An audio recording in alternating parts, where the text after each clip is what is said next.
Acts chapter 2, verses 1 to 21. When the day of Pentecost had come, they were all together in one place. And suddenly from heaven there came a sound like the rush of a violent wind, and it filled the entire house where they were sitting.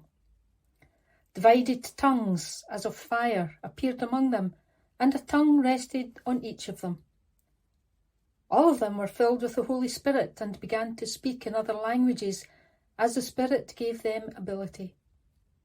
Now there were devout Jews from every nation under heaven living in Jerusalem. And at this sound the crowd gathered and was bewildered, because each one heard them speaking in the native language of each. Amazed and astonished, they asked, "Are not all those who are speaking Galileans? And how is it that we hear, each of us, in our own native language?" Parthians, Medes, Elamites, and the residents of Mesopotamia, Judea and Cappadocia, Pontus and Asia, Phrygia and Pamphylia, Egypt, and the parts of Libya belonging to Cyrene, and visitors from Rome, both Jews and proselytes, Cretans and Arabs. In our own languages we hear them speaking about God's deeds of power.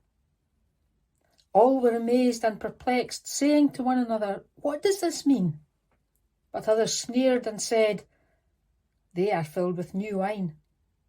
But Peter, standing with the 11, raised his voice and addressed them. "Men of Judea and all who live in Jerusalem, let this be known to you, and listen to what I say. Indeed, these are not drunk, as you suppose, for it is only 9 o'clock in the morning.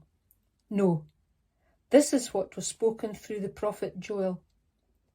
In the last days it will be, God declares, that I will pour out my Spirit upon all flesh, and your sons and your daughters shall prophesy, and your young men shall see visions, and your old men shall dream dreams. Even upon my slaves, both men and women, in those days I will pour out my Spirit, and they shall prophesy. And I will show portents in the heaven above and signs on the earth below, blood and fire and smoky mist. The sun shall be turned to darkness and the moon to blood, before the coming of the Lord's great and glorious day. Then everyone who calls on the name of the Lord shall be saved. Amen.